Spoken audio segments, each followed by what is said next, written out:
অন্নপূর্ণা ভান্ডারের ফর্ম পূরণের নামে টাকা বিলির অভিযোগ। সোনারপুরে বিজেপির বিরুদ্ধে অভিযোগ তৃণমূলের। নির্বাচন কমিশনের কাছে লিখিত অভিযোগ দায়ের করা হয়েছে। ফর্ম পূরণের সময় মহিলাদের থেকে আধার কার্ড চাওয়া হচ্ছিল, প্রকাশ্যে টাকার লোভ দেখানো হচ্ছিল, এমনই অভিযোগ সোনারপুরের উত্তরের তৃণমূল প্রার্থী লাভলি মৈত্রের।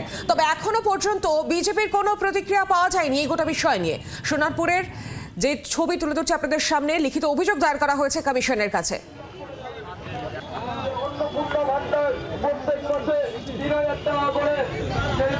চালু করা হয়েছে, সকল মায়েদের উদ্দেশ্যে জানানো যাচ্ছে আপনারা আসুন, এসে আমাদের এখানে ফর্মটি ফিল আপ করে যাবেন। আপনারা আসুন, এখানে এসে ফর্মটি ফিল আপ করে যাবেন। নরেন্দ্র মোদীজি মায়েদের উদ্দেশ্যে প্রতিশ্রুতি দিয়েছিল, সেই স্কিমে আমাদের এই ক্যাম্পে ফর্ম ফিল আপ করা চলছে।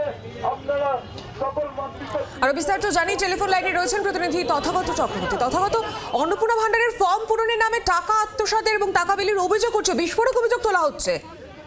দেখো, একদমই তাই। এই ঘটনাকে কেন্দ্র করে কিন্তু চাঞ্চল্য ছড়ায় সোনারপুর স্টেশন সংলগ্ন এলাকায় এবং ঘটনা জানার সাথে সাথে ঘটনাস্থলে দৌড়ে আসেন সোনারপুর দক্ষিণ বিধানসভা কেন্দ্রের তৃণমূল কংগ্রেস প্রার্থী লাভলি মৈত্র এবং তৃণমূল কংগ্রেসের দলীয় কর্মী সমর্থকরাও আসে। যেটা জানা গিয়েছে যে সোনারপুরের বিভিন্ন জায়গায় কিন্তু এই ধরনের ফর্ম বিলি করা হচ্ছে এবং বিলি করা শুধু নয়, সেখানে কিন্তু যে সমস্ত মহিলারা ওই ক্যাম্পে যাচ্ছেন তাদের ব্যক্তিগত তথ্য অর্থাৎ আধার কার্ড যেমন নেওয়া হচ্ছে এবং তাদের ফোন নাম্বার সহ বাড়ির ঠিকানা সহ বিভিন্ন ব্যক্তিগত তথ্য নেওয়া হচ্ছে, এমন একটা অভিযোগ কিন্তু তিনি করেছেন। এবং এই ঘটনায় ইতিমধ্যেই নির্বাচন কমিশনের কাছে তারা দ্বারস্থ হয়েছেন এবং নির্বাচন কমিশনে লিখিত অভিযোগও দায়ের করা হয়েছে, এমনটাও কিন্তু তৃণমূল কংগ্রেস প্রার্থী সেটা তারা জানিয়েছেন।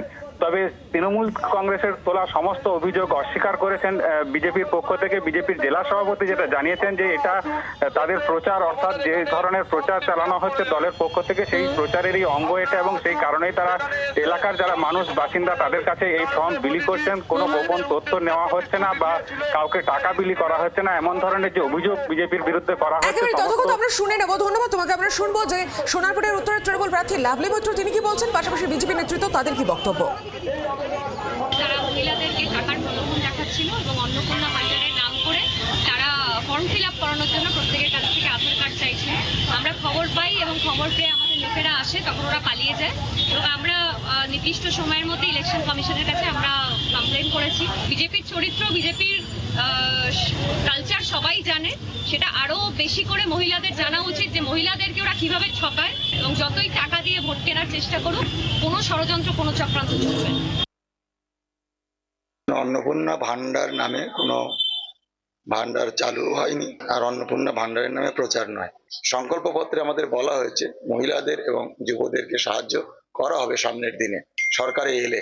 সেইটাকে প্রচারের জন্যে ভরসা কার্ড বা ভরসাপত্র হিসাবে যুব এবং মহিলাদের মধ্যে তার প্রচার চলছিল। এটা সরাসরি কোনো অর্থ দেওয়ার প্রতিশ্রুতি ইত্যাদি এই ধরনের কোনো ব্যাপারই নয়। বাংলার আওয়াজ, বাঙালির আবেগ, জি 24 ঘন্টা।